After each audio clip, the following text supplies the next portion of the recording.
2024 সালে যে সকল ছাত্রছাত্রীরা মাধ্যমিক বা উচ্চ মাধ্যমিক পাশ করেছো, তোমরা আবেদন করতে পারবে নবান্ন স্কলারশিপে।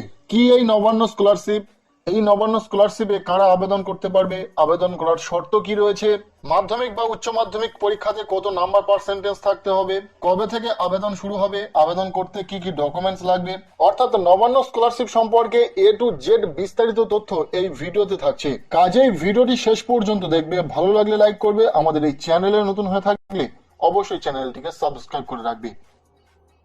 ছাত্রছাত্রীদের জন্য সুখবর এটাই যে গত বছর থেকে নবান্ন স্কলারশিপের আবেদন অনলাইন। আগে এই স্কলারশিপে অফলাইন পদ্ধতিতে আবেদন হতো, কিন্তু বর্তমানে এই স্কলারশিপে আবেদন অনলাইন পদ্ধতিতে আনা হয়েছে, যার ফলে ছাত্রছাত্রীরা কেউ বাদ যাবে না, প্রত্যেকেই টাকা পাবে। অ্যাপ্লিকেশন স্ট্যাটাস জেনে নিতে পারবে অনলাইনে। পশ্চিমবঙ্গ সরকারের দেওয়া একটি জনপ্রিয় স্কলারশিপ হলো এই নবান্ন স্কলারশিপ। এখান থেকে প্রতি বছর ছাত্রছাত্রীরা টাকা পায় এবং প্রত্যেকটি ছাত্রছাত্রীকে বছরে এই স্কলারশিপ থেকে 10,000 টাকা দেওয়া হয়। অ্যামাউন্টটা অনেকটাই বড়। এখন আমরা জানবো এই স্কলারশিপের যাবতীয় তথ্য। এর জন্য আমরা চলে এসেছি অনলাইনে। নবান্ন স্কলারশিপের আবেদন যে ওয়েবসাইট থেকে করতে হয়, সেখান থেকে আমরা সমস্ত তথ্য জেনে নেব। ওয়েবসাইটে আসার পর একটু নিচের দিকে চলে আসতে হবে এবং এখানে একটি সেকশন দেখতে পাবে, ফাইন্যান্সিয়াল অ্যাসিস্ট্যান্স ফর এডুকেশন। এখানে নো মোর অপশনে ক্লিক করে এই স্কলারশিপের যাবতীয় তথ্য আমরা দেখে নিতে পারবো। প্রথমত রয়েছে এলিজিবিলিটি ক্রাইটেরিয়া, যেখানে প্রথম পয়েন্টে বলা হচ্ছে স্টুডেন্টকে পশ্চিমবঙ্গের স্থায়ী বাসিন্দা হতে হবে। দ্বিতীয়ত বলা হচ্ছে মাধ্যমিক বা উচ্চ মাধ্যমিক বা তার সমতুল্য পরীক্ষা, এর পাশাপাশি গ্র্যাজুয়েট এক্সামিনেশন পাস করে থাকতে হবে পশ্চিমবঙ্গের বোর্ড বা কাউন্সিল বা ইউনিভার্সিটির আন্ডারে।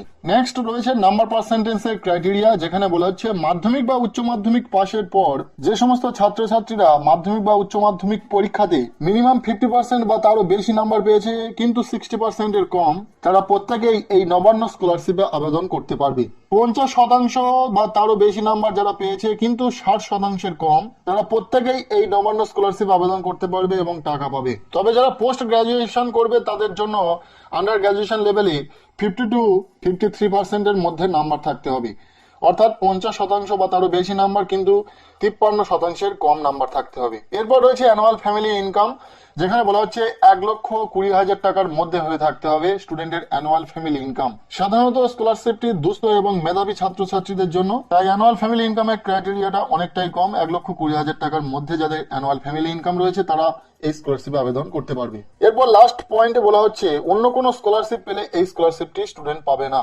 এরপর আমরা জেনে নেব যে এই স্কলারশিপে আবেদন করার সময় কি কি ডিটেলস এর প্রয়োজন রয়েছে, তারপর জেনে নেব কি কি ডকুমেন্টস লাগবে অ্যাপ্লাই করার সময়। সো যে ডিটেলস গুলি লাগবে অ্যাপ্লাই করার সময় সেগুলি হলো স্টুডেন্টস নেম, যেটা 10 স্ট্যান্ডার্ডের অ্যাডমিট কার্ডে থাকবে।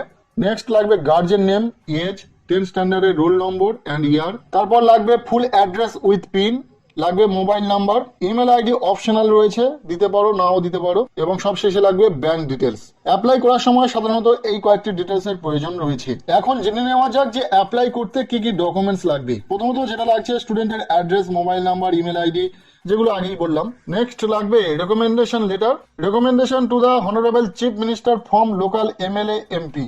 লোকাল যে এমএলএ বা এমপি থাকবে তার থেকে একটি রেকমেন্ডেশন লেটার লাগবে।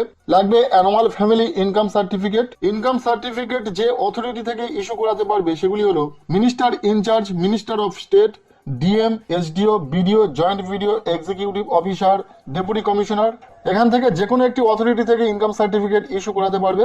এরপর লাগবে স্টুডেন্টের একটি সেলফ ডিক্লারেশন, যেখানে স্টুডেন্টের সিগনেচার থাকবে, স্টুডেন্ট বর্তমানে কোন কোর্স নিয়ে পড়াশোনা করছে এবং কোন স্কলারশিপে অ্যাপ্লাই করেছে কিনা এই সমস্ত বিষয় ডিক্লারেশনে থাকবে, এবং ডিক্লারেশনটিকে বর্তমান যে ইনস্টিটিউটে পড়াশোনা করছে সেখান থেকে স্ট্যাম্প বা সিল করিয়ে নিতে হবে। এরপর লাগবে 10 স্ট্যান্ডার্ডের এক্সামিনেশনের যে অ্যাডমিট কার্ড রয়েছে সেটি লাগবে। মাধ্যমিক বা উচ্চ মাধ্যমিক পাশ করে থাকলে তার মার্কশিট, যদি প্রফেশনাল কোর্স অর্থাৎ engineering, BE, BTech, MBBS, law, nursing, pharmacy এই সমস্ত কোর্সের জন্য যদি এন্ট্রান্স দিয়ে থাকো তাহলে, যদি র্যাঙ্ক হোল্ডার হয়ে থাকো তাহলে র্যাঙ্ক কার্ড লাগবে, এবং প্রফেশনাল কোর্সে অ্যাডমিশনের জন্য যদি অ্যালটমেন্ট লেটার থেকে থাকে সেই অ্যালটমেন্ট লেটার লাগবে। এরপর লাস্ট লাগবে কারেন্ট একাডেমিক ইয়ার বা সেমিস্টারের অ্যাডমিশন রিসিপ্ট। মূলত এই কটি ডকুমেন্টস এর প্রয়োজন রয়েছে নবান্ন স্কলারশিপে আবেদন করার জন্য। সো নবান্ন স্কলারশিপ সম্পর্কে যাবতীয় তথ্য এই ভিডিওর মাধ্যমে শেয়ার করলাম। খুব শীঘ্রই নবান্ন স্কলারশিপের আবেদন শুরু হয়ে যাবে, এবং যখনই নবান্ন স্কলারশিপের আবেদন শুরু হয়ে যাবে ভিডিওর মাধ্যমে তোমাদেরকে জানিয়ে দেবো। তাই চ্যানেলে নতুন হয়ে থাকলে অবশ্যই চ্যানেলটিকে সাবস্ক্রাইব করে রাখো, আর ভিডিওটি বন্ধুদের সাথে প্রচুর শেয়ার করে দাও।